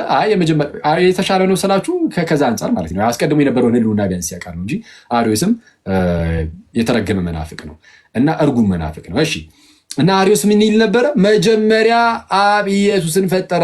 ኢየሱስን ከፈጠረ በኋላ ዓለማትን ፈጠረ፣ ሌሎችን ፍጥረታት ሰማይን ምድርን ፈጠረበት ይላል። ቅዱስ ዮሐንስ አፈወርቅ ግን ይህንን ጥቅስ ያዝ ያደርግና ኦኬ ምንድነው ዘመናትን ፈጠረበት ይላል፣ ጊዜን ፈጠረበት ይላል። እግዚአብሔር ጊዜን የፈጠረው በልጁ ከሆነ ልጁ ከጊዜ ቀደም ብሎ ነበረ። ስለዛ ከጊዜ ውጪ ነው። ከጊዜ ውጪ ከሆነ በዘላለም ውስጥ ያለ ነው። በዘላለም ውስጥ ከሆነና ጊዜያቱም የተፈጠሩት በልጁ ነው ከተባለ ልጅነቱም የዘላለም ነው። ልጅነቱ ዘላለማዊ የሆነ ልጅነት ነው። ስለዛ ክርስቶስ የእግዚአብሔር ልጅ ነው ሲባል ቃል እንደመሆኑ ነው። የእግዚአብሔር ቃል እንደመሆኑ ዓለማት የተፈጠሩት በእግዚአብሔር ቃል ነው አይደለ? ዓለማት የተፈጠሩት በእግዚአብሔር ቃል ነው። ስለዚህ የእግዚአብሔር ቃል የእግዚአብሔር ልጅ ነው። የእግዚአብሔር ልጅ ነው። የእግዚአብሔር ቃል የኔ ቃል ከማን ነው የሚገኘው? የኔ ቃል ከኔ ነው አይደለ? የአብ ቃል ከማን ይገኛል? ከአብ የሚገኝ ስለሆነ ልጅ ተብሎ ይጠራል። ግን የአብ ቃል ነው ሲባል አካላዊ ቃል ነው። እንደኔ ዝርው ቃል አይደለም። የኔ ቃል ለምሳሌ ጋይስ ከኔ የሚወጣው ቃል ሰው ተብሎ ይጠራል። ከኔ የሚወጣው ዝርው ቃሉ ሰው ተብሎ አይጠራም። የአብ ቃል ኢየሱስ ግን እግዚአብሔር ተብሎ ተጠርቷል። አብ እግዚአብሔር ነው፣ እኔ ሰው ነኝ። ከሰው የሚወጣው ቃል ሰው ተብሎ አይጠራም። በቃ የሰው ቃል ብቻ ነው ተብሎ የሚጠራው። የእግዚአብሔር ቃል ግን ኖርማል ዝም ብሎ ነው። ይሄ ከኛ ጋር ሲገለጥ የሚወጣው ዝሩ ቃል ስላልሆነ አካላዊ ቃል ስለሆነ ስለ ኢየሱስ ስንናገር ከእግዚአብሔር የተገኘው ያ ቃል ግን አካላዊ ነውና እግዚአብሔር ተብሏል። ዮሐንስ ወንጌል ምዕራፍ 1 ቁጥር 1 ላይ በመጀመሪያ ቃል ነበረ፣ ቃልም በእግዚአብሔር ዘንድ ነበረ፣ ቃልም እግዚአብሔር ነበረ ተብሎ እንደተጠራ አካላዊ ነው። ቃል አካላዊ ነው። እግዚአብሔር ነው። ቃል እግዚአብሔር ነው። እግዚአብሔር ዓለማትን በቃሉ ፈጠረ፣ ሚኒንግ በልጁ ፈጠረ። ለዛ ነው ቆላሲስ ምዕራፍ 1 ቁጥር 15 ላይም እርሱ የማይታይ አምላክ ምሳሌ ነው ይልና ልጁ ኢየሱስ እኮ ነው። ከላይ ወደ ፍቅሩ ልጅ መንግስት አፈለሰን ይልና ልጅ ካለ በኋላ እርሱ የማይታይ አምላክ ምሳሌ ነው። ልጅነቱ እንዴት ለየት እንደሚል እርሱ የማይታይ አምላክ ምሳሌ ነው። ልጁ በመሆኑ ምክንያት ነው እንደዚህ የተባሉ። ባይዘቢ የባህሪ ልጁ ባይሆን ኖሮ ለማይታይ አምላክ ምሳሌ ተብሎ አይነገርም። እግዚአብሔርን የሚመስለው አለ የለም ይላል ነቢየ እግዚአብሔር ኢሳያስም። እግዚአብሔርን የሚመስለው ማንም የለም ይላል። ኢየሱስ ግን የማይታይ አምላክ ምሳሌ ነው ተባለ። ለምን? የገዛ ልጁ ስለሆነ። ሁሉን ወላጅ ባደረገው ደግሞ ዓለማትን በፈጠረበት በልጁ በዚህ ዘመን መጨረሻ ለኛ ተናገረን ብሎ ዕብራውያን ምዕራፍ 1 ቁጥር 2 ላይ ማለት ነው። ቁጥር 3 ላይ እንዲህ ይላል፣ እርሱም የክብሩ ነጸብራቅና የባህሪው ምሳሌ ነው ይላል። ልጁን ማለት ነው። ልጁ የባህሪው ምሳሌ ነው። አረ የእግዚአብሔር የባህሪው ምሳሌ እግዚአብሔርን በባህሪው የሚመስለው አለ። ማን? ልጁ ብቻ። አንተ ትመስለዋለህ? በባህሪው አመስለው። ማንም ሰው በባህሪ እግዚአብሔር ነው አይመስልም በባህሪው። ልጁ ግን የባህሪ ልጁ ነውና የገዛ ልጁ ነውና ራሱን አብን ይመስለዋል። የባህሪው ምሳሌ የክብሩ ነጸብራቅና የባህሪው ምሳሌ ሆኖ ሁሉን በስልጣኑ ቃል እየደገፈ ኃጢአታችንን በራሱ ካነጻ በኋላ በሰማያት በግርማው ቀኝ ተቀመጠ ይላል። ስለዚህ ቆላስይስ 1:15 ላይ እርሱ የማይታይ አምላክ ምሳሌ ነው ይልና የሚታየውም የማይታየውም በሰማይም ያለው በምድርም ያለው ልክ ያው እርሱ ይልና ጌታችን ነው። ልጁን የማይታይ አምላክ ምሳሌ የማይታይ አምላክ ምሳሌ የተባለው ልጁ ስለሆነ ነው ብያቸዋለሁ። የገዛ ልጁ ስለሆነ ነው ብያቸዋለሁ እንጂ እግዚአብሔርን በምንም አንመስለው። እንደዛ ካለ በኋላ በሰማይም ያለው አለ ተመልከቱ፣ በምድርም ያለው እሺ፣ የሚታየውም ኦኬ፣ የማይታየውም አለቅነት ቢሆን ስልጣናት፣ ጌትነት ቢሆን ግዛት፣ ይህ ሁሉ በእርሱ ተፈጥሯልና ከፍጥረት ሁሉ በፊት እርሱ በኩር ይላል። በሰማይም ያለው በልጁ ማለት ነው አይደል? ልክ በሰማይም ያለው በምድርም ያለው የሚታየው የማይታየው አለቅነት፣ ስልጣናት፣ ግዛት፣ ጌትነት ሁሉ በእርሱ ተፈጥረዋልና ከፍጥረት ሁሉ በፊት ምንድን ነው? ከፍጥረት ሁሉ በፊት ፍጥረት ከሚባል ነገር ሁሉ በፊት በኩር ነው። ፍጥረት ከሚባለው ነገር ይነጠረውና ከዛ ከፍጥረት ከሚባል ነገር ምናምን በፊት ምንድን ነው? ፍጡር ነው አይልም፣ በኩር ነው። ኦኬ፣ በኩር ልጅ ነው። ፕሮቶቶኮስ ልጅ ነው። ከፍጥረት ሁሉ በፊት በኩር ነው። ፍጡር ነው የሚለውን ቃል አልተጠቀመውም። ባይዚ እዚህ ላይ አንድ ሊቅ ይህንን ያነሳና ስለሌላው ሲናገር ፍጥረት እያለ ይናገራል። ልክ እሱ ጋር ሲመጣ ግን በኩር ነው ይላል። አርጊንስ ነው። አርጊንስን ተሳቀ ነው የምንጠቅሰውና በተለይ እዚህ እና ለዛ ነው ዝም ቢያንድ ሊቅ ብዬ ላልፎ የነበረው። ኤኒዌይስ ከፍጥረት ሁሉ በፊት ምንድን ነው? በኩር ነው፣ የተወለደ ነው። ስለዛ ልጅነቱ ከፍጥረት ምናምን በፊት ፍጥረት ውስጥ ጊዜ የለም አለ፣ ጊዜ ፍጥረት ውስጥ አለ። ስለዛ ከጊዜ በፊት በኩር ነው። ስለዛ ያሉ ፍጥረታትን ሁሉ በእርሱ ተፈጠሩ። ስለዛ ሁሉ የእርሱ ናቸው። ልጅነቱን አያችሁት? ይህንን አራተኛ ነጥብ አድርጋችሁ ብትይዙ ጥሩ ይመስለኛል። የትኛውን? ቆይ የመጀመሪያው ነጥብ ምን ሰጥቻችሁ ነበር? እንከልስ። የመጀመሪያው ነጥብ ኢየሱስ እርሱ የእግዚአብሔር የገዛ ልጁ ነው የሚል አሳየኋችሁ። ኢየሱስ የገዛ ልጁ ነው። አብም የገዛ አባቱ ተብሎ የተጠራው ለእርሱ ብቻ ነው። ሌላ መጽሐፍ ቅዱስ ማስረጃ ማንም ሰው ማምጣት አይችልም። የገዛ ልጅ ተብሎ አያመጣም። ስለዛ ብቻውን የገዛ ልጅ ነው። የገዛ ልጁ በመሆኑ ምክንያት ብቸኛ ልጁ ሆኗል። ብቸኛ ልጁ ነው። በቃ የገዛ ልጁ የአብ የገዛ ልጁ ኢየሱስ ብቻ ነው፣ እኛ አይደለም። የገዛ ልጁ ማለት ከእርሱ የሚገኝ ስለሆነ ብቸኛ ልጁ ነው። ሁለተኛው ነጥብ እርሱ ነው። ኢየሱስ ብቸኛ ልጁ መሆኑ ከኛ ይለየዋል። እኔ ብቸኛ ልጁ ነኝ የሚል አለ? ለአብ ብቸኛ ልጁ ነኝ የሚል በነጠላ ራሱን ብቻ ወክሎ ማለት ነው። ብቸኛ ልጁ ነኝ የሚል የለም። ኢየሱስ ግን ብቻውን ልጅ እንደሆነ መጽሐፍ ቅዱስ በተደጋጋሚ ነግሮናል። ሶስተኛ በንጽጽር አሳይቻችኋለሁ። የእርሱ ልጅነት ከሌላው አንጻር ከመላእክት ጋር አነጻጽሬላችኋለሁ። መላእክት ከክርስቶስ ጋር ሲሆኑ አብረው ልጅ እንኳን ተብሎ ሊጠሩ እንደማይችሉ ይልቁንም ባሪያ ሆነው የእግዚአብሔር መላእክት ሁሉ ለበኩሩ እንደሚንበረከኩ እንደሚሰግዱ የእግዚአብሔር መላእክት ሁሉ ለእርሱ ይስገዱ ይላል ተብሎ እንደተነገረ ከሙሴ ጋር አወዳድሬላችኋለሁ። ዕብራውያን 3 ከመላእክት ጋር ዕብራውያን ምዕራፍ 1 ቁጥር 5 ጀምሮ ያለውን ከሙሴ ጋር ዕብራውያን ምዕራፍ 3 ቁጥር 5 ጀምሮ ያለውን ጠቅሼላችሁ ሙሴ ይመጣ ዘንድ ላለው ምስክር ሊሆን በቤቱ ሁሉ ላይ እንደ ሎሌ የታመነ ነበር፣ እንደ ባሪያ የታመነ ነበር። ክርስቶስ ግን በቤቱ ላይ እንደማን እንደ ልጅ የታመነ ነበር። እንደ ልጅ ብሎ ሙሴ አብሮ ከክርስቶስ ጋር ሲቀርብ ልጅ መሆን እንዳልቻለ አሳይቻችኋለሁ። ስለዚህ የክርስቶስ ልጅነት ፍጹም ልዩ ነው። ከአጠቃላይ ከነቢያት ጋር ከነቢያት አንጻር ደግሞ አሳይቻችኋለሁ። ዕብራውያን ምዕራፍ 1 ጠቅሼ እግዚአብሔር ከጥንት ጀምሮ በብዙ አይነትና በብዙ ጎዳና ለአባቶቻችን በምን በነቢያት ተናግሯል። ለአባቶቻችን በነቢያት ነበር የተናገረው፣ ለእኛ ግን በነቢዩ ነው በልጁ ያው ምን ባደረገበት ዓለማትን በፈጠረበት በልጁ። ስለዚህ ከነቢያት አንጻር አድርጌ በንጽጽር እንደዚህ ያሳየኋችሁ። አራተኛ ነጥብ አድርጋችሁ እንድትወስዱልኝ የፈለግኩት ልጅነቱ ቀጥታ የገዛ ልጅ ከመሆኑ አንጻር የአብ የባህሪው ምሳሌ ተብሎ እንኳን እስኪጠራ ድረስ ነው። ስለዚህ ዓለማትን የፈጠረበት ከመሆኑ አንጻር እሱን ያዙት። ማለትም ዓለማትን በፈጠረበት በልጁ ነው ያለው፣ ጊዜያትን በፈጠረበት በልጁ ነው ያለው። አንደኛ እሱን ያዙ። እርሱም የክብሩ ነጸብራቅና የባህሪው ምሳሌ ነው ብሏል። የባህሪው ምሳሌ መሆን የሚችል ማንም የለም። እግዚአብሔር በባህሪው ይመስሏል? የለም። እግዚአብሔር በምን ትመስሉኛላችሁ ያለውን እግዚአብሔር ለዛ እኮ ነው። ስለዛ የባህሪው ምሳሌ የሆነው የገዛ ልጁ ስለሆነ ነው እንጂ ሌላማ ማንም አይሆን፣ ፍጥረት ምናምን አይሆንም። ኢየሱስ ግን የገዛ ልጁ ስለሆነ የባህሪው ምሳሌ መሆን ይችላል።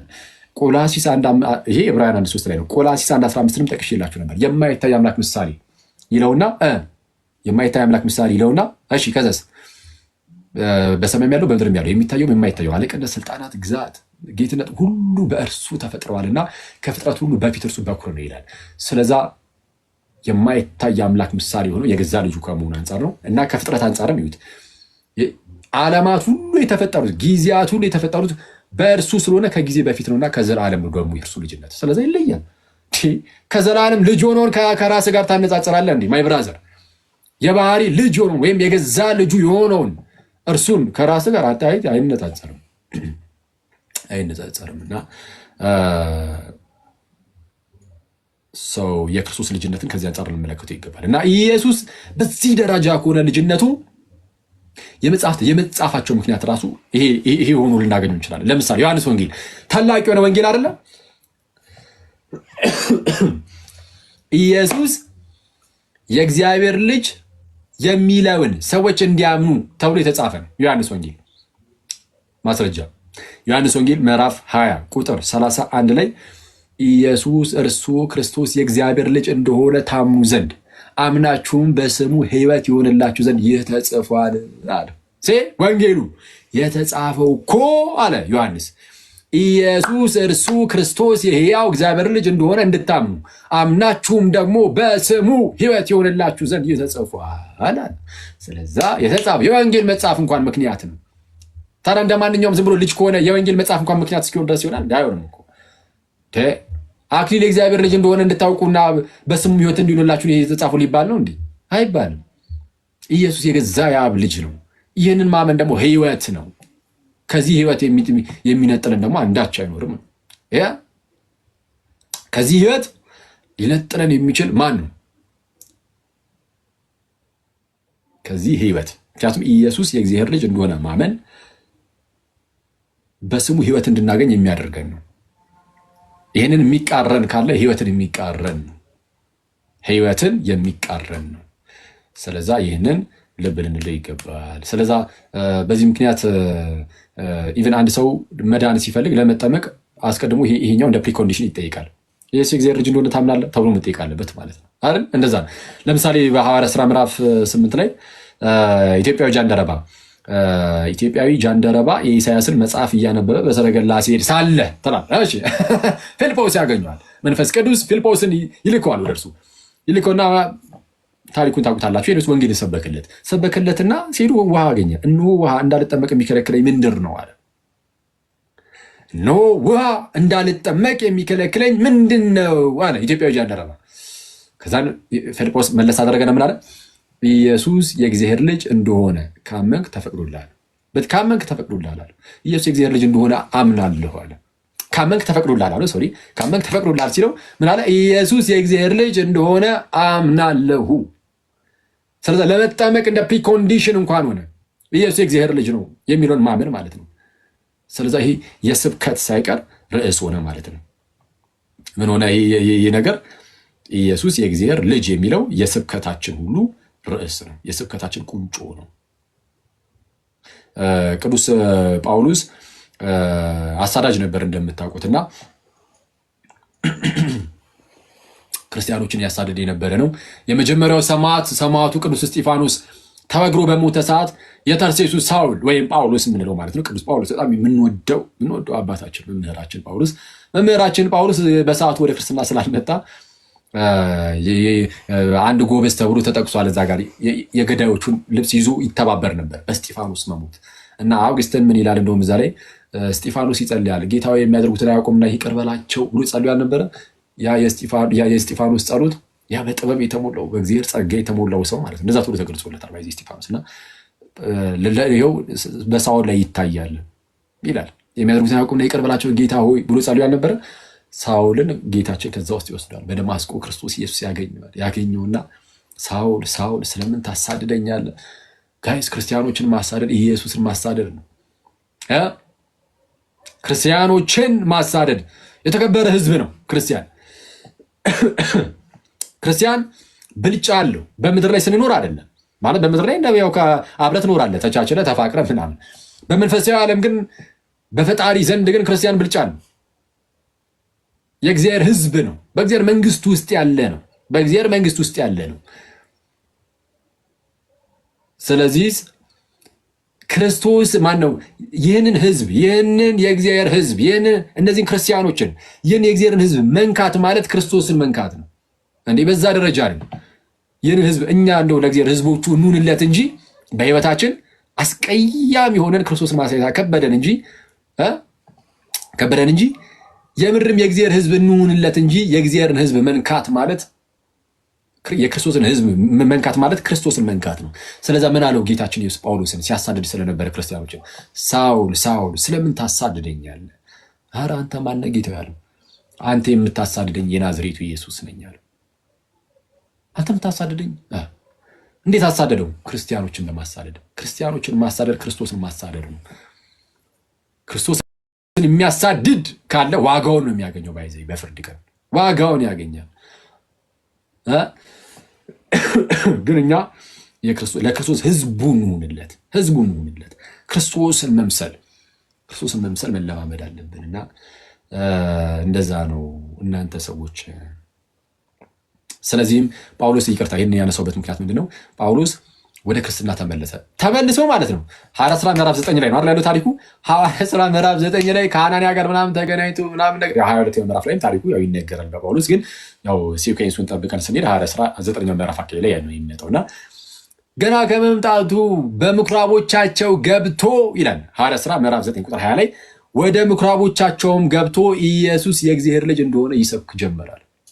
የጳውሎስ የስብከቱ ጅማሬ የቤተ ክርስቲያናችን መሰረት የሆነው ትምህርት ኢየሱስ የእግዚአብሔር ልጅ የሚለው ነው። የጳውሎስ የስብከቱ መጀመሪያ ምን የሚለው ነው? ኢየሱስ የእግዚአብሔር ልጅ ነው ብሎ በምኩራቦቻቸው መስበክ ነው። ይሄ ታላቅ የሆነ ኮንፌሽን ነው። ለምን መሰላችሁ? ትልቅ የሆነው ኢየሱስ የእግዚአብሔር ልጅ እንደሆነ አንድ ሰው ካመነ በክርስቶስ በኩል የተገለጠውን ሁሉ አሚን ብሎ ይቀበላል። አየህ፣ በዚህ ምክንያት ወደ እግዚአብሔር ይቀርባል። በልጁ በኩል ካልሆነ ቤትም መቅረቢያ የለህም። ልክ ጌታ ምሳሌ እንደሰጠ ማለት ነው። አንድ ክፍል ላይ ለነዛ አደገኛ ገበሬዎች ባሪያዎችን ይልክ ነበረ እንዲሰበስቡ ማለት ነው። ምርትን ባሪያዎችን ሲልኩባቸው ኧረ ቆይ ብሎ ገደሏቸው። ባሪያዎችን ጌታቸው የሚልካቸውን ባሪያዎች ማለት ነው። ነቢያትን ለማለት ነው ምሳሌው። ነቢያትን ሲልኩ አንዳንዶቹን ገደሏቸው፣ አንዳንዶቹን ወግረው አባረሯቸው። ልጄንስ ያፍሩታል ብሎ መጨረሻ ላይ ልጁን ላከ ይላል። ልጁን ደግሞ ወራሹ መጣ ብሎ ገደሉታል። ልክ እንደዚህ ነው። ነቢያትን እግዚአብሔር ላከ፣ መጨረሻ ላይ ልጁን ላከ። ከልጁ በኋላ ነቢይ የለም። ከልጁ በፊት ብዙ ነቢያት መጥተው ነበረ፣ ግን የነቢያት ሁሉ መደምደሚያ ኢየሱስ መጣ። ስለዛ መጨረሻ ላይ በልጁ ተናገረ። ተመልሰን በነቢያት እንስማ አንልም። በልጁ የሰማን ሰዎች ድጋሚ በነቢያት እንስማ አንልም። አሁንም በልጁ ተነገረን። ልጁ ንጉሳችን ሆነ፣ መንግስቱን አቋቁሞልናል። ቤተክርስቲያንን በመንግስቱ ውስጥ አለን፣ ጸንተን እንኖራለን። ጋይስ በመንግስቱ በኢየሩሳሌም ሰው እርሱ ንጉሳችን ነው። እንዲህ ብለን መጨረሻ ላይ ንጉሱ የሚመጣና መንግስቱን ይዞ ይሄዳል። አለቀ። እንደዛ ነው እና የእግዚአብሔር ልጅ ጸጋ በሁላችን ላይ ይሁን። ይሄ ነው እናንተ ሰዎች ይብቃል። ስለዛ እነዚህን እንዳትረሱ እሺ። እነዚህን ነጥቦች ኢየሱስ የገዛ የአብ ልጁ፣ ስለዛ አብም ለኢየሱስ የገዛ አባቱ የሚለውን፣ ኢየሱስ ብቸኛ ልጁ የሚለውን፣ ሶስተኛ በንጽጽር ደረጃ ከሌሎች ልጆች ተብሎ ከተጠሩት ጋር አነጻጽር ይላቸዋለሁ ከመላእክት ከሙሴና ከሁሉም ነቢያት ጋር። ዘና አራተኛው ነጥባችን ደግሞ ኢየሱስ የእግዚአብሔር ልጅ ሲባል ከባህሪው አንጻር የባህሪው ምሳሌ ተብሏል። የማይታይ አምላክ ምሳሌ ተብሏል። እሱ ውስጥ አካተን ደግሞ ከዘላለም የሆነ ልጅነት እንዳለው አሳይተናል። ከፍጥረት ሁሉ በፊት ልጅ እንደተባለ አይደለ? ዘና አምስተኛ በምን አጠቃለል ነው? በዚህም ምክንያት የወንጌል መጽሐፍ እንኳን ምክንያት ሆኗል። ኢየሱስ የእግዚአብሔር ልጅ እንደሆነ ታምኑ ዘንድ አምናችሁ በስሙ ሕይወት ይሆንላችሁ ዘንድ ተብሎ እንኳን እስኪነገር ይህ ተጽፏል ተባለ። ኢየሱስ የእግዚአብሔር ልጅ እንደሆነ እንድታምን የተጻፈው እስኪባል ድረስ ለመጠመቅ እንደ ፕሪኮንዲሽን ሆኗል፣ እንደ ቅድመ ሁኔታ ይህን ማመን።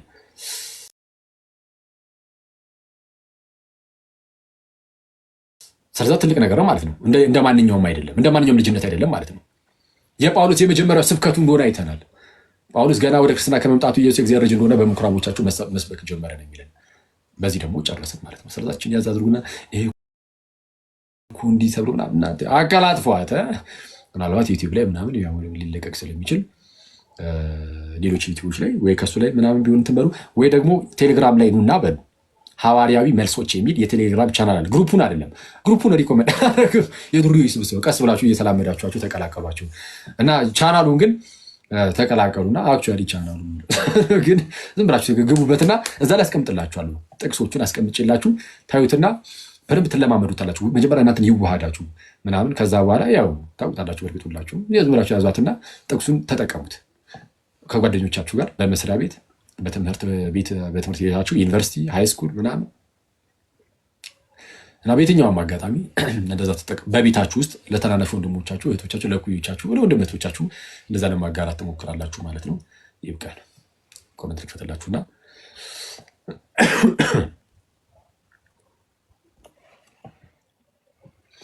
እሺ እናንተ ሰዎች ስንት ሰዓት ሆነ? ኦኬ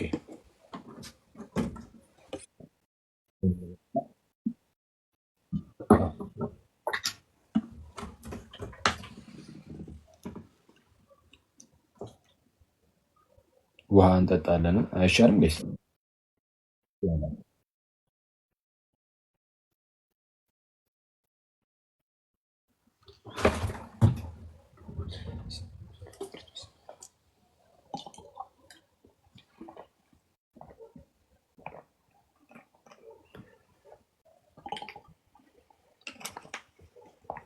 ገብቷችኋል? ጋይስ ዛሬ ተማማር ነው።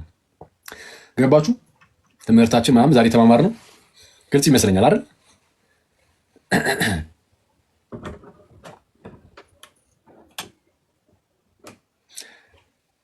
በጣም አሪፍ አሪፍ። ስለዚህ አሁን ይሄንን እምነት የሚቃወም ቢኖር ችግር የለም በቃ እንላለን። የሆነ ዝም ብለን እንደዚህ የምናልፈው ነው አይደለም። ይሄ እምነታችን አንደራደርበትም። ማንም ቢል አላህም ይበል ቁርአንም ይበል ማንም ይበል የፈለገው ግዛት ይበል አንሰማም። ይሄ ሰማያዊ መገለጣችን ነው፣ የዳንበት እውነት ነው ጋይስ። እና እንደዛ ነው። እና በተረፈ ይህንን እንያዝ ምናምን። ይህን ይዘን ደግሞ በተቻለን አቅም ጋይስ ሁሌም እንደምንለው ደግሞ አሁን ኢየሱስ የእግዚአብሔር ልጅ እንደሆነ ማመኑ ጥሩ ነው ሳይሆን ግዴታችን ነው። ይህ በነገራችን የድህነት ጉዳይ ነው ብያቸዋል አይደል? ዮሐንስ ወንጌል ምዕራፍ 17 ቁጥር 5 ላይ ዮሐንስ ወንጌል ምዕራፍ 17 ቁጥር 5 ላይ ነው እውነተኛ አምላክ ይሁን ካንተም ብቻ የላከውንም ኢየሱስን ያውቁ ዘንድ ይህች የዘላለም ሕይወት ናት ይላል። እውነተኛ አምላክ ይሁን ካንተም ብቻ የላከውንም ኢየሱስን ያውቁ ዘንድ ይህች የዘላለም ሕይወት ናት። የዘላለም ሕይወት ጉዳይ ነው እና ይህን ማወቅ ግዴታችን ነው። የድህነት ጉዳይ ነው። የዘላለም ሕይወት ጉዳይ ነው። ይሄ እንዳለ ሆኖ ደግሞ እንግዲህ ይህ የእግዚአብሔር ልጅ በመንግስት ውስጥ ንጉሥ ከሆነ እኛ ምንድን ነው ለንጉሱ መሆን እንደሚገባን ግን ልንሆን ይገባል። ይሄ ሁሌም በተደጋጋሚ ነው ልንነጋገር የሚገባው። እኔ በተደጋጋሚ ያው በቃ ራሴን ምናምን ስደክም ስለማየው ማለት ነው በላይፌ ውስጥ በጣም ስደክም በጣም ስወድቅ ምናምን ስለማውቀው ሁሌ ምናልባት እንደኔ ደካሞች ልትኖሩ ስለምትችሉ ብዙ በተደጋጋሚ ይህንን ነገር ማሳሰባችን ጥሩ ነው ብዬ አስባለሁ። ሁሌም ትዝ እንዲለን ሁሌም እያስታወስን ደግሞ ክርስቶስን በመምሰል ውስጥ እንድናድግ።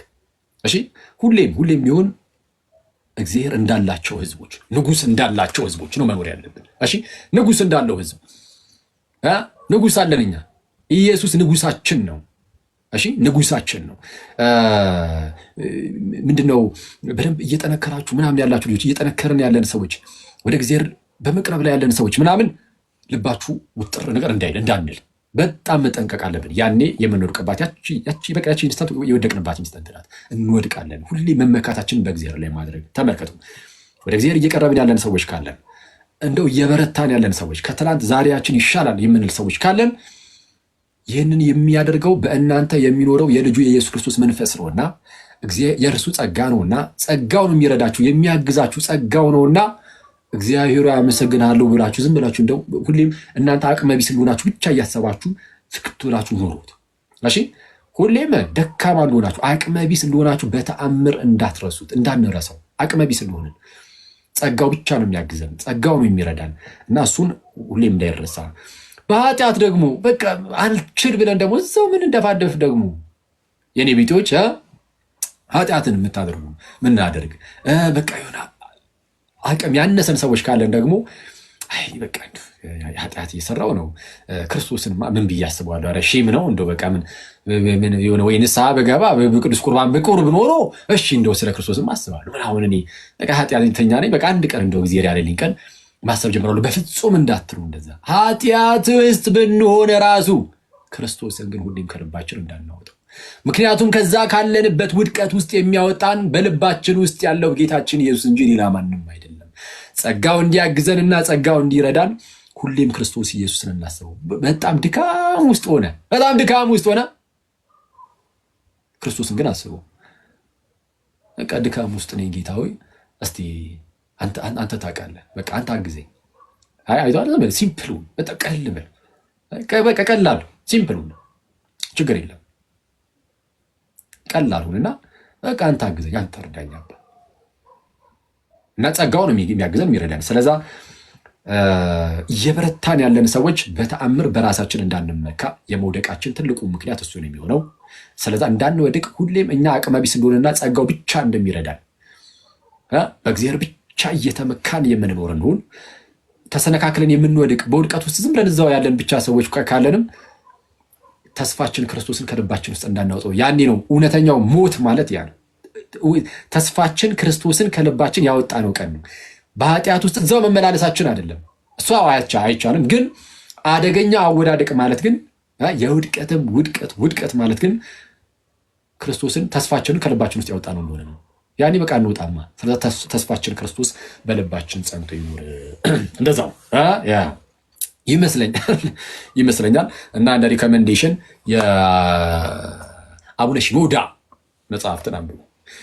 የአቡነ ሽኖዳ መጽሐፍትን አቡነ ሽኖዳ ሳልሳዊ በጣም ብዙዎቹ ወደ አማርኛ ተተርጉመዋል። የእሳቸውን መጽሐፍት ፕሊስ ሁላችሁም አንብቡ። ለሁላችንም የየትኛውንም ሰው ህይወት ይነካሉ። የፈለግክ ሰው